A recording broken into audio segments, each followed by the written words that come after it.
Greetings from Rocky Mountain Metropolitan Airport in Broomfield, Colorado, on the Front Range of the Rockies between Denver and Boulder.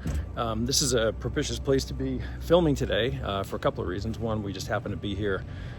Our younger daughter is starting her senior year at University of Colorado, and we're here to help her move in. Go Buffs, by the way, for those who are so inclined. But also because of what's been happening in the industry, commercial aviation, the last week or so. Announcements by Spirit about their cash position and Barry Biffle's comments on Frontier's earnings call last week. But so why film about that here at Rocky Mountain Municipal here today in Broomfield? Well, BJC airport code only has one carrier. It's JSX, a Part 380 carrier out of Dallas, Texas. Of whose business model we're actually a fan, but that's a story for another day. But at the end of the day, September 9th, when JSX's final operation of the day finishes here, they will pack up and move 27 miles south to Centennial Airport and start operations from there the next day, leaving Rocky Mountain Municipal without JSX service. We think this is what's going to be happening in the industry a lot. And we've been saying this. Anybody who's been following us since 2022 or so knows that we've been saying for 3.5, pushing 4 years now, that the industry, because of long-term geopolitical and demographic trends, is incentivized to want to shrink relative to GDP. And to do that in order to get unit revenues and profitability up. No airline CEO, no airline network planning VP is happy with his or her network profitability. And so the way they're going to get that is they're going to tend to shrink relative to GDP. And any chance they have to accelerate that shrinking will tend to accelerate their path to profitability. What does that have to do with Spirit and Frontier? Well, Barry Biffle last week talked about how there's too much capacity in the industry, and he looks for capacity reductions moving forward year over year especially. And then Spirit, of course, announcing that their cash position is, assuming you read it at face value, is dire.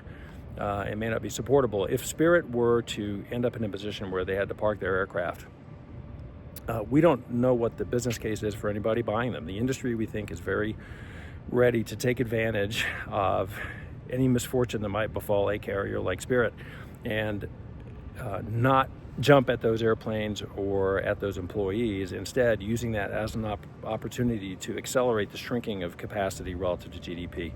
That has been going on for some time. So the question is, why is that relevant to Rocky Mountain Airport here in Broomfield? Well, I don't know that they did anything wrong here, but the bottom line is it's reasonable to believe that by moving to Centennial, what JSX saw was a more target-rich environment. It's a very wealthy part of Denver, the suburbs to the south. Not that Boulder's not wealthy, or the Interlochen area where I am right now isn't particularly well off, but the target-rich environment is south, and so that's probably where they're going. They're chasing opportunity without growing their network. That's what airlines are going to be doing. So the question is, for airports, do you understand what the traffic and revenue performance of your portfolio is? And if so, what are you doing to make it work better? Because every airport's mission at this point should be positioning themselves as a solution to the airline's problem. And the airline's problem is that their network, whoever they are, whether you're Spirit or Delta or someone in between, your network does not produce enough profitability to make your CEO or your shareholders happy. So in order to know whether or not you need to do anything to make your portfolio more profitable, you need to first know how profitable it is. What are your load factors? What's your monthly market share and leakage?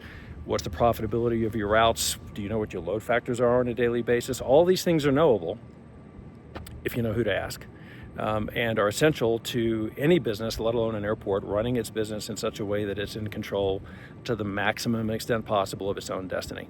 So these are the things that airports need to do if they don't want to end up on a small or a larger scale like Broomfield. If you'd like to talk about it, I'd love to see what you think in the comments, or drop us an email or a text or a phone call anytime. Thanks for tuning in.